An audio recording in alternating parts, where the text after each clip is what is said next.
Hello, and transfers. If you're watching live, apologies for being late. I was actually just reading up on something which we're going to bring into the show, so it is for your benefit. But we're going to be talking about the big freeze for Erik ten Hag. The new contract that will be on the table for him will not be as powerful as the current one. So what does that mean? Does it mean he'll be frozen out completely? We'll be talking about that and what's happening around that. Also, keep an eye on who Bayern Munich want to sign in the summer, because it could lead to De Ligt coming to United. What does that mean? Jared Branthwaite's price has been set. We'll talk about what that's going to cost Manchester United and why they're favourites to sign him.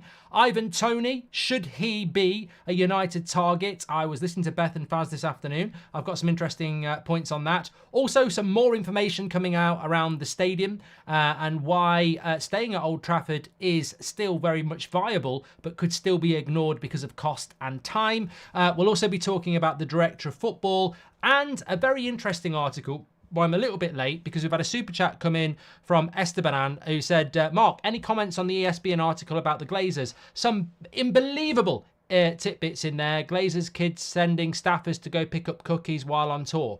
I hadn't looked at it, Esteban. It was on my list to do. I'd completely forgotten it. I've just had that's why I'm a little bit late. I've just skim read it.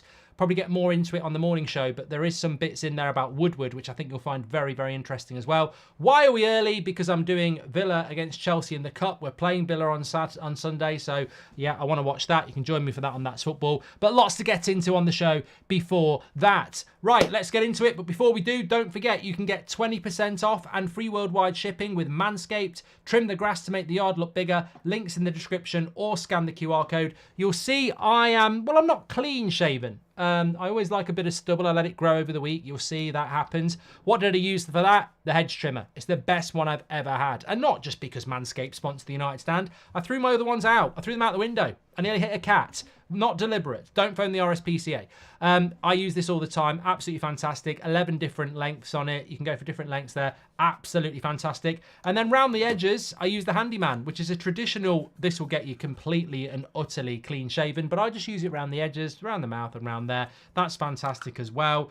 Of course, you got the Weed Whacker for up your nose. I was going to the dentist, so I thought I'd use that as well. So that's a hat trick for me of Manscaped products. 20% off, free worldwide shipping. I use them all the time. They're great. And also, let's not forget the king of everything, the lawnmower. It's for down there. Makes a big difference. Trim the grass to make the yard look bigger. Fantastic as well. Don't forget, 20% off with the code Goldbridge. Free worldwide delivery. Get onto it. Thank you very much to Manscaped. Brilliant, super smashing. Right, okay. Let's get onto it. Right, lots to get on with. Just going to give you a little bit of one of those tidbits. This comes in from the article with Mark Ogden. Once Woodward took charge of the day-to-day running of the club, the wheels fell off dramatically. He advised the Glazers during their 2005 takeover while working for JP Morgan & Co. And the Glazers then hired him to work on financial planning, elevating him to director of the CEO. Woodward would boast that the deals he had done while working in the city were far bigger than any football transfers, a United staff member told ESPN. He thought football deals would be easy. He would also talk about speaking to Joel Glazer as often as 6 times a day. He was close to Joel and you can almost count him as a 7th Glazer. But if you need to speak to your boss 6 times a day, it doesn't suggest that much is actually getting done. Well, we'll come back to some of that in a moment because it's past tense, but it's also a glimpse into what was going on at Manchester United. The Gross has given us a super chat. Get those in if you want to through the $sign, and also join the members club if you want to get your badge in. I would love to see us get rid of Bruno and injury about Bernardo Silva. Bring some winning culture from our rivals. Bruno is good, but for me, he whinges way too much. Yeah, that's never going to happen though, is it? Never going to happen. Okay, let's hit the headline of the show. Ten Hag frozen out on transfers. What's this all about? Erik ten Hag has a contract at Manchester United with quite a lot of power in it. He has a veto on transfers. We know all this. But he's also only got 18 months left on his contract. This summer and over the next few weeks, United, Ineos, are going to have to start making a decision about Erik ten Hag. Now, as things stand at the moment, he should be getting a new contract.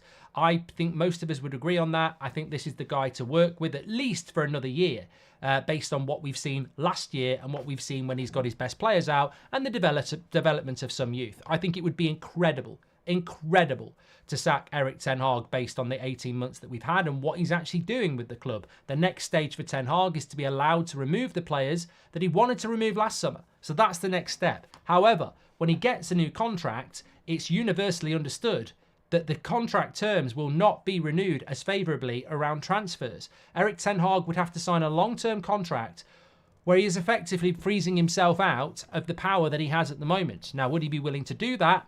We'll have to discuss. But why would Ineos do that? Because they need to bring in people with the power to run the football club properly. They need a director of football that actually vetoes the manager and not the other way around. They need a CEO with a footballing knowledge that can actually run the football club.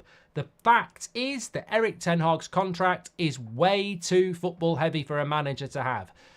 Ineos would be more than happy for the manager of Manchester United, if that's Ten Hag, to be and have a say in transfer targets, but they don't want a manager that can veto the decisions of the CEO or the director of football, which is allegedly what takes place at the moment. So the question has to be, is this the right thing to do? I think so. Will Ten Hag take it on board?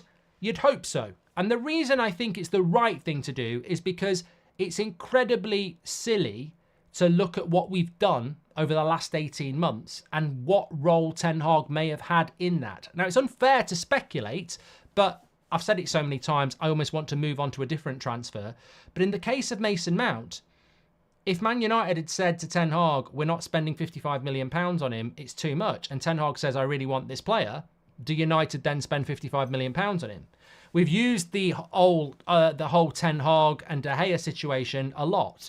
United could have kept Ten Hag. United could have kept Ten Hag and not gone for Onana. I don't know what I've done with my bloody long sleeve top under there, but it's really pigging me off. I have to sort that out. Anyway, it's watching that Bevo video. Watch my reaction to Bevo. Everything's irritating me at the moment. Anyway, back to what I was saying. So as we know, we had a goalkeeper in De Gea who was a good goalkeeper. We let him go for nothing and we replaced him with a £50 million goalkeeper in Onana who's not as good. That cannot happen. And that potentially does happen with the contract that Ten Hag has at the moment. We need a contract where the manager can say, I'd like Onana, but the director of football says, you're not having him. We're not wasting £50 million when we've already got a goalkeeper. That is what we need to happen. I understand that from the Ineos point of view. It is absolutely correct. It's about having a structure. It's about having a director of football that says no to the manager and works with the manager within the parameters set by the CEO and the club. This is completely the right way to go. I really like Ten Hag. I want him to do well. But to be honest with you, I don't want him to have a veto on transfers because I don't necessarily think his transfer policy has been that great. I think there's been some really good ones, Martinez, Hojlund, Casemiro, but there's been some dubious ones so far as well. So you want a director of football to come in and take that pressure away. Now, will Ten Hag take it on? Will he accept being frozen out a little bit? I think he will, because we're Manchester United. And at Manchester United, you would expect to have, like Pep got at Man City, like Arsenal have with Arteta, like Liverpool have with Klopp, you would expect to have a team of specialists to work with you, which he hasn't had. He had this at Ajax. I don't think it will be a problem with Ten Hag. I actually think it's a bit of shit stirring, to be honest with you. I think the stories coming out about this are being done to undermine the manager and say, oh, you're going to lose a load of power. Oh, they're thinking about getting rid of you. Oh, I don't think they are. I think this is logical, like the CEO appointment of Barada. I think this is a logical, intelligent way to run a football club, to have a manager who works under a director of football and under a CEO who has the power to pick the team, set the tactics, but doesn't have the power to say, go and buy that player. They can suggest, but they work with. And I think this is the right way to go. I don't know what you think. Even if he is frozen out, as time passes, he will naturally get more influence if doing well on the pitch. Win-win for me, says Rory C. If the director of football gets good targets. Exactly. I completely agree. And Mo says, well-scouted, good players work in any system and under any manager. When Chelsea was signing the matters of the world and kept changing managers, they still won. Oh, I'd have to read that one again, Mo. Good players work in any system and under any manager. No, I don't. I disagree. I disagree. I do disagree with you on that, Mo. That's why I misread it. I don't think any player plays under any system. I think Marcus Rashford's a very good player. I think Bruno Fernandes is a very good player. But I don't think they necessarily work in a Pep system.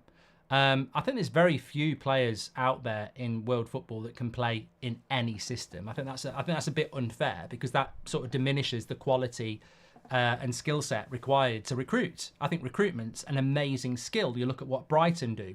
You can't just go and buy any good player. You know, certain players suit certain players suit certain systems. There you go.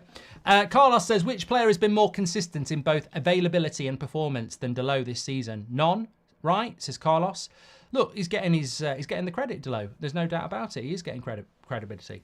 You can still have a veto and not have carte blanche, says Happy Coding. Yeah, it's about having a say, but not having the final say. I want a system at Manchester United where if Erik ten Hag says, and for example, this is great. This is brilliant because we're talking about a scenario that fits with a scenario. It's almost like when you used to be at school and you did drama and then you'd play out a scenario and you had to pretend it was real. I remember we used to do this Darkwood Manor thing where there was this haunted manor and we used to go into the theatre and have to pretend it was really happening and there was really a ghost there and it was really, really exciting. So we're talking about Ten Hag. We're talking about the power he has at the moment and how it might get reduced. Let's talk about a scenario in the summer that might happen. Bayern Munich bought Kim Min-jae last summer. We should have bought him. They're also looking at Araujo from Barcelona. So if they get Araujo and they've got Kim Min-jae, they don't want De Ligt anymore. So De Ligt immediately becomes Ten Hag's number one target because he's played with him before. I've played the game.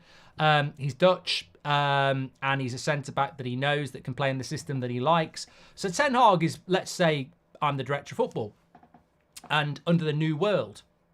Under the old world, Ten Hag goes to Richard Arnold and John Murtaugh and says, I want De Ligt. And they go, let's get onto it. No money, no problem. And they go and spend £100 million on him because that's what they do. And we get De Ligt, and if he's a success, great. But we just say he's overplayed, he's overpriced. And if he's a failure, you know, it's another one where they go, oh, you know, whatever. Under the new world, what should happen is Ten Hag goes, De Ligt's available, he'd love to come to Manchester United. And you go and speak to Bayern Munich, and Bayern Munich go, here come Man United. And they go, it's a player we don't even want, let's charge double the price. So they go, you can have De Ligt, but we want 70 million. And Ten Hag's there nodding, going, yeah. And you go, yeah, fuck off. Not to Ten Hag, Bayern Munich. You come back and you say, no deal, Eric. Oh, but I want De Ligt. No, they ain't going to budge on 70 million. We can't even negotiate them down. We will not be buying De Ligt for anything more than 45 million quid, and we're not spending 70 million pounds. We're not buying him. What we are going to do is offer you up A, B, or C. What do you think about those? Because that's what we're doing. We're not buying De Ligt. We're not buying De Ligt at that price when they want rid of him anyway. And that's what needs to happen. That's what I want to happen. It's the same if Ten Hag says he wants Ivan Toney and Brentford say we want 70 million and you go, hold on a minute, he's got 1 year left on his contract, he's 28, you can have 45. Piss off. Yeah, you can. Bye, see you later. That's what you want. That's what you want. And I don't think we've had that. We've not had that. We've not really had that at that club when Ollie was here, when Mourinho was here. This is what we need at Manchester United. We need the director of football and the structure to go, appreciate you want that player. The price is ridiculous. We're not going to pay that. We're not playing that game. And that's what we want to happen. I don't want us to do any star signings this summer. Cheap talent is out there. We just need to find it, says KFJ. I'm with you. Look, I want to talk about that, actually. Thanks for the brilliant Rasmus interview. Really enjoyed it. Well done to all the United Stand team for making that happen. Thanks for all you do. Locke, thank you very much for the lovely message. Yeah, going back to what KFJ, and hopefully you've watched the Rasmus interview by now, but going back to what KFJ said there, very, very, very good point about don't want us to spend loads of money this summer.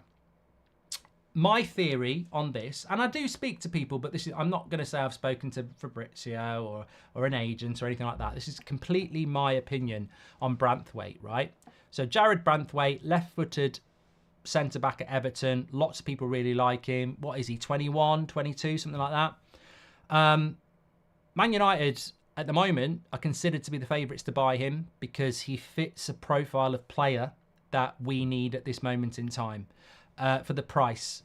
Arsenal probably would like him, but I don't think Arsenal are going to go and spend that amount of money on a left-sided centre-back. Liverpool, forget it. He plays for Everton. Man City, well, what I will say about Man City is I think they're the only team you've got to worry about in it because FFP, they've got money in the bank and they're very successful FFP. So Man City are going to be the strongest club in the transfer window because until they get them charges sorted out, They actually are the most compliant team when it comes to revenue, earnings, and the ability to spend money. So Man City will be a team that will be very difficult to compete with. But apart from them, I don't think they'd go for Branthwaite. Maybe they would. I think United probably are going to be the favourites to sign him. Price-wise, I would say that Branthwaite is going to cost Manchester United anywhere between 35 and 65 million quid, which is quite a considerable gap, 35 to 65. But some would say it will never be as cheap as 35, and some would say it will never be as expensive as 65. But he will be. If Everton stay up and they avoid their financial fair play charges, they'll go high. If Everton go down and they're in shit, they'll go low. And that's what will happen. And that's why I'd say Branthwaite's price is going to be somewhere between 35 and 65. If they go down, they'll have to sell. And, clubs will have them by the balls, including Man United. If they stay up, then I still think they'll look to sell, because I think Everton do need to sell, but it will be a little bit more money, of course. Tom Bowler says, "Hi Mark, do you know when Barada is arriving, and has the Ratcliffe deal been finalised?" I mean, this is a great point as well, I think, with regards to what's going on with... Tina G says, "Evening Mark, I accidentally stumbled on your Goldbridge Reacts. All I can say is unbelievable." Yeah, if you know, you know. I enjoyed doing it. I haven't done it for a long time. Check it out. But back to where we are here. Thanks, Tina G, for the shout-out. Yeah, I think with regards to Barada, I think he's pretty much working already. Not officially, but I think things will be going on. Sir Jim isn't official yet, but things are already going on. The one I'm interested in is the Director of Football. And I think that there's a real urgency for Manchester United to resolve that. I almost feel there's a Fabrizio, or probably more likely David Ornstein exclusive, ready to drop on this. Like I feel that, it could almost drop at any minute in the next, well, I would hope in the next week or two, because we need it. We need it really, really quickly. We need it to happen yesterday, because everything we're going to do that we're interested in, recruitment, renewals and sales, and even Ten Hag, will be massively dependent on the Director of Football. Somebody raised a really good point last night, and I just didn't come back to it. Do you think Ten Hag will have any say on the Director of Football? I think this is a really great question, and I honestly do not know the answer to it. We can speculate on the answer to that. Ultimately, Ineos will decide the Director of Football. Of course they will. And it's the one that they want. It wouldn't do any harm to include Ten Hag in the conversation. Not give him a choice. Who do you think? But look, literally say, this is the guy we're looking at. Do you have any extreme issues or pros or cons on it? Because I would hate us to bring a Director of Football in that Ineos like, that instantly is incompatible with Ten Hag. That would be a silly recruitment. So I would suspect, even if Ten Hag isn't asked for an input, there will be conversations with the new Director of Football about his suitability to work with Ten Hag, because I think that's massively important. Financially, there are people out there that think, I don't give a shit about that. If the Director of Football doesn't like or can't work with Ten Hag, get rid of Ten Hag. That is ridiculous.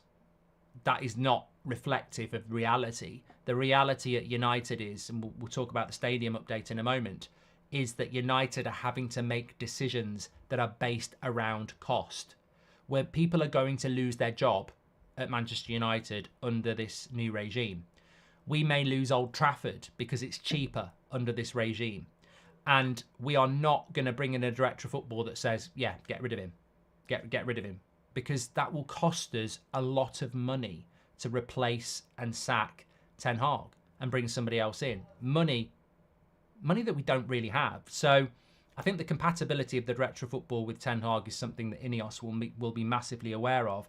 But as I said, I do feel like we're almost any second now, this just drops out the blue like Omar Barada did from a credible journalist to say this is going to be Man United's Director of Football. I still have an inkling that it could still be Dan Ashworth, but a lot of people are saying that ship has sailed now.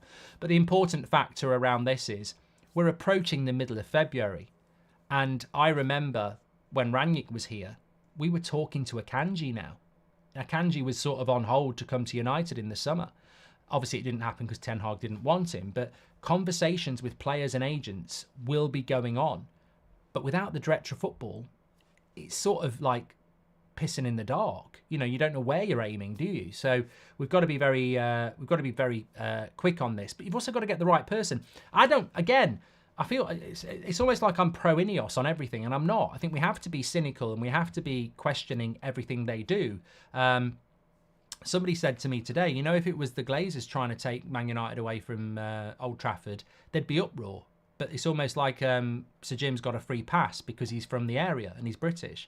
And I said, no, I don't agree with that. I think that this is still very up in the air, that what's going to happen, and there will be a reaction if we have to move out from Old Trafford from certain sections of the fan base.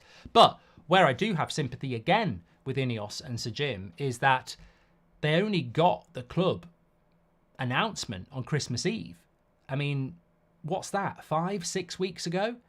Yes, we need a director of football in February because they need to be setting... The director of football really is going to set the ethos on contracts, sales and recruitment. You need them in now. But there is, you know, how long the sale took, a year, was always wasted time. So we're sort of fighting against the clock a little bit. And not only when you announce the director of football, how quickly can they start? I mean, the great thing about a Paul Mitchell is he's ready to go now. I don't think we're going to get him. But, you know, I think that it really is about... it really is about how the... how quickly we can get it done. Don't worry, I've heard of this name before, but it's not the real one anyway. Hi, Mark. Now I understand why you backed and never criticised Rasmus. It all makes sense to me now. When's the Ten Hag interview releasing? Who don't I back at the moment? In all fairness, what player don't I back at the moment? Like Scott McTominay, I don't think he's good enough. We should probably move him on. It's not personal. I think Harry Maguire's done well this season. I don't think there's a player at Man United that I really have any major issue with at the moment. I feel like we're very much in the trenches together. Even McTominay had a time when he was scoring goals against Brentford. You know, Maguire's played well this season. Good to see Lindelof back. I think we're all in it together. With regards to Rasmus, I was talking about him before he came to Manchester United. It's his first season. Why would anybody have anything negative to say about him? I mean, look, listen to this. Actually, you've just led on to an apps. I mean, I'll probably get it clipped up. I don't really care at this stage, but this is just. I need to find this because it was absolutely incredible when I read it. Let me see if I can find it. It's so funny. It's really, really funny. Oh, where would it be?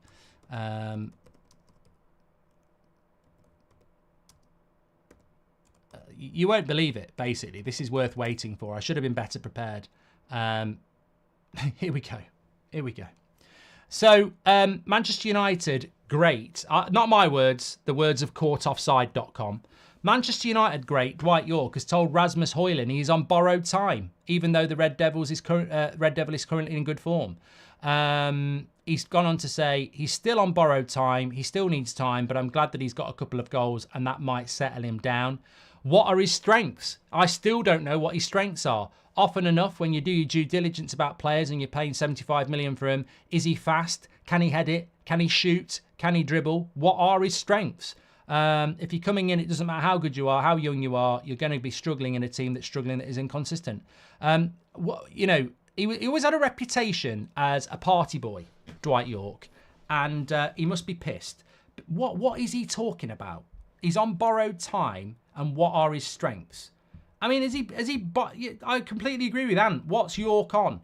I mean, this is my big issue with I've played the game. I mean, whether you think Dwight Yorke's a great or not, that team was great that he played in. But this is a prime example of it doesn't matter how good you were with your feet, sometimes you're not very good between your ears. And I think ex-players get away with it because they've played the game. And they talk shite like that. Rasmus is on borrowed time.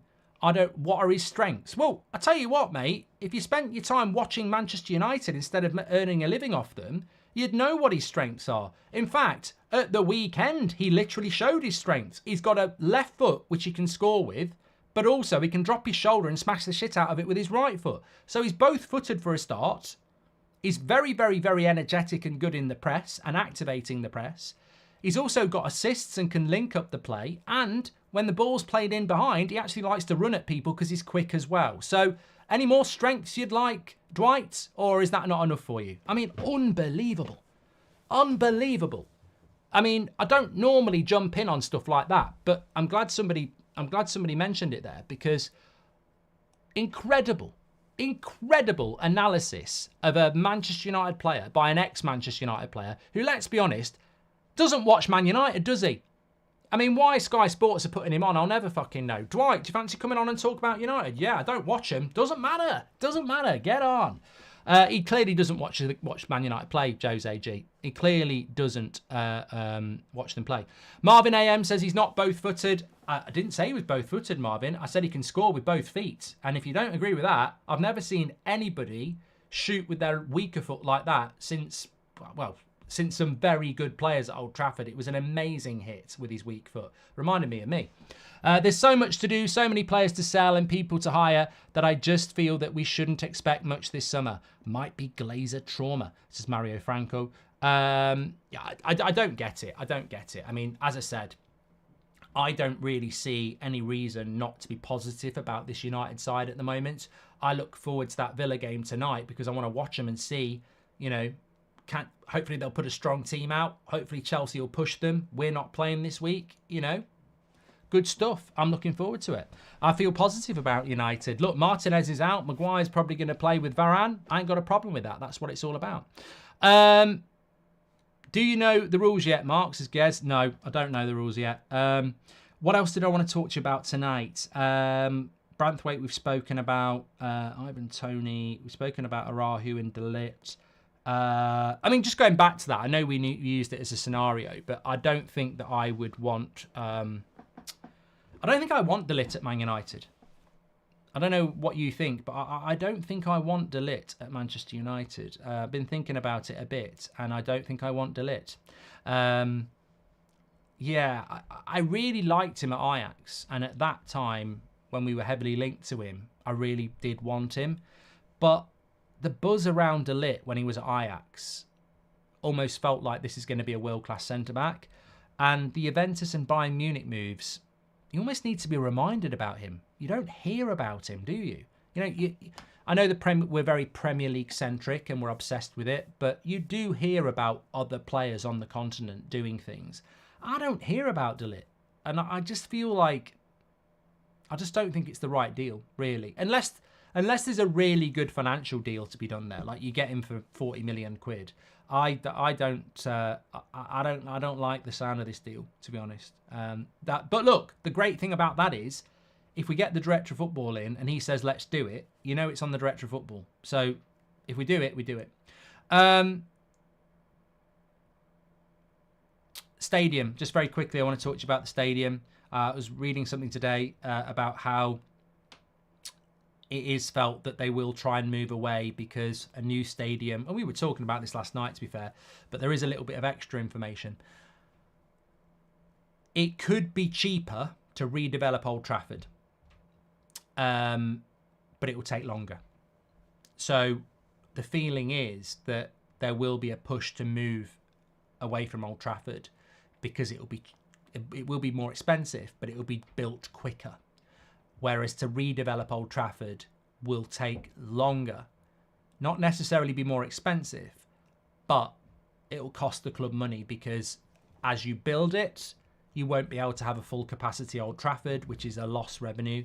Whereas if you build a new stadium, you are spending on that build, but you can use the old stadium and then move into it the next day. It's really sad, basically. It's just more sad news, really, if you don't want us to move, because it's the financials, isn't it? It's the whole... let's move because of financials and not because of emotions. I personally don't think financials should come into it. But I suppose the flip side of that coin is somebody could sit you down and say, it's not about emotional. It's not about emotion. We don't want to move from Old Trafford, but financially, we're in such a mess, we have to. the chance to redevelop Old Trafford disappeared a decade ago because we didn't do it. We're now in a position where we have to move because financially we can't do it to stay.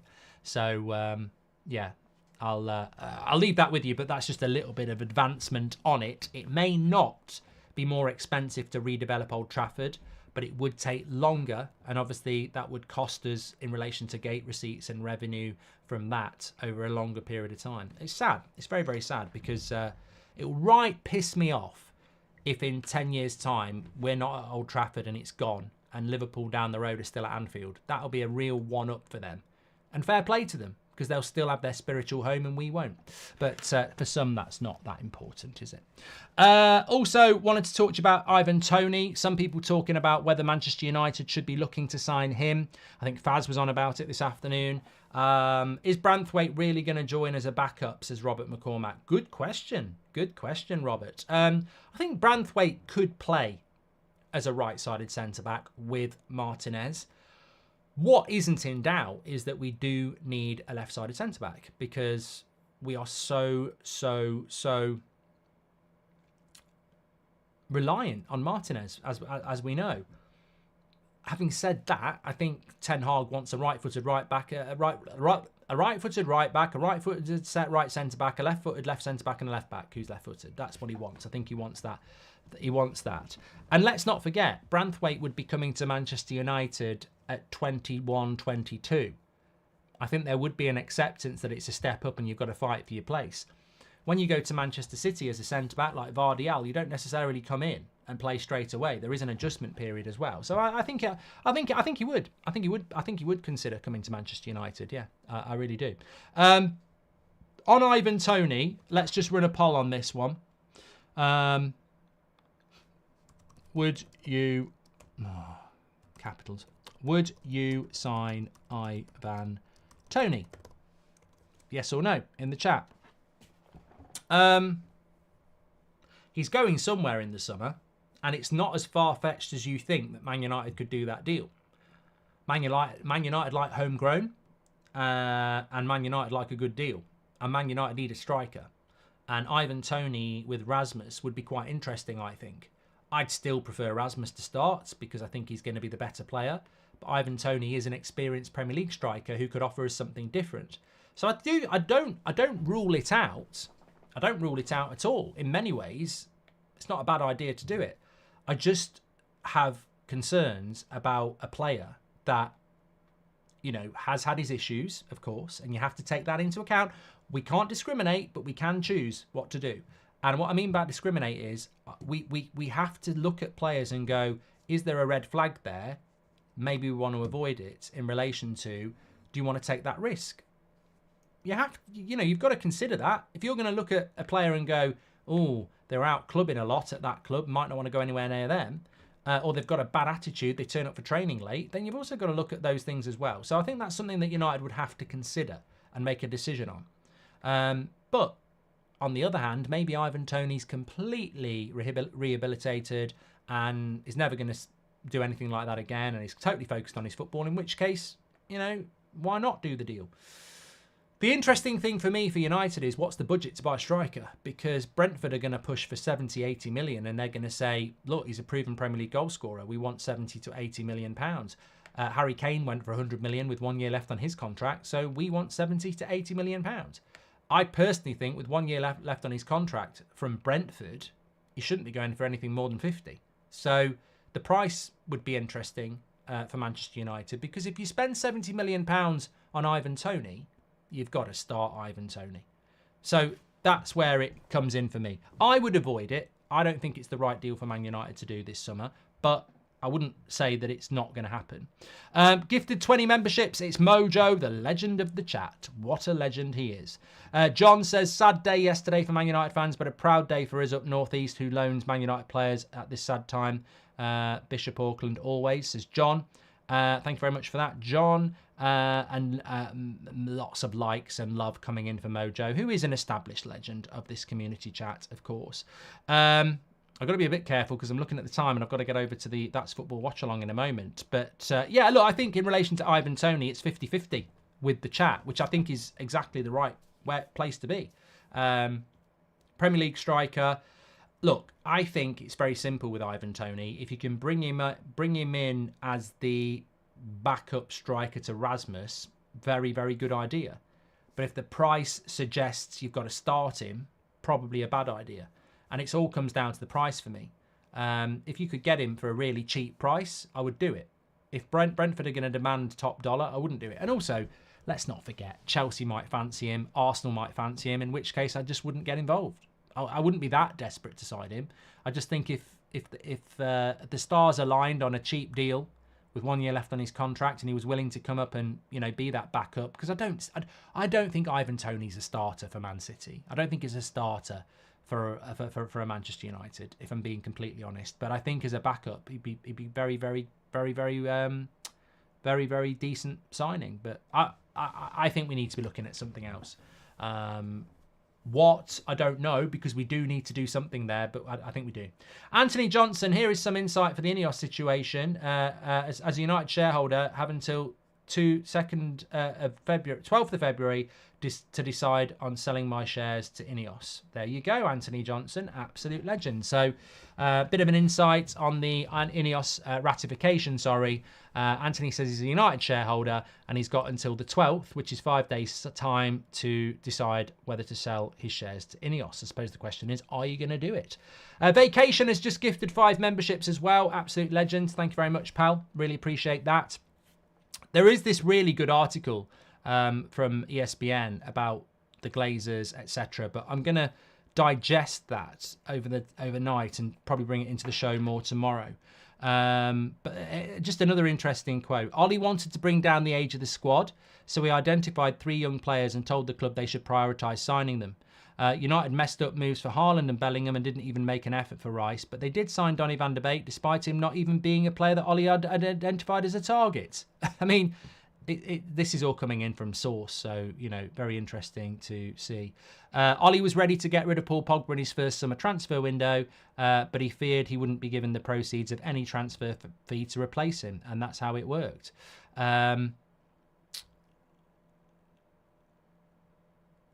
Kieran Trippier was apparently desperate for a move. The Trippier suggestion was rejected out of hand and laughed at. He was only 31 and ended up at Newcastle for 12 million 6 months later.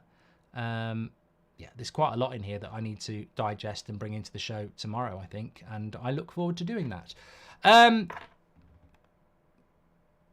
All in all, I think it's an interesting situation around Manchester United, and it seems to me there's a lot of hit pieces around the Glazers at the moment. I mean, the only thing I would say about that Mark Ogden piece is it's very, very informative. But I am also eyes wide open to the fact that, what did we say on Christmas Eve? As soon as Sir Jim gets close to coming in, there will be a lot of spin. It's natural. So what's the best spin to have? The Glazers getting absolutely shat on, so it makes them look good. So you got to be wary of all this. Isn't new news. It's just new reveals, I suppose. Anyway, look, I'm going to go and get over to That's Football in 5 minutes, so I better get off. But thanks everyone for tuning in tonight. Really appreciate that. Don't forget, tomorrow morning I'm back with a lot of that and some other stuff as well. Previewing the Villa game tomorrow night. Looking forward to that as well. Getting back to football. What a massive game this is going to be on Sunday at Villa Park. But we're at Villa Park in a few minutes' time to watch Villa play against Chelsea in the FA Cup. A bit of a scouting mission, I suppose. I'll see you over there in a bit. Thanks everyone for watching, and I'll speak to you in a bit. Take care. Don't forget Manscaped, 20% off and free worldwide shipping.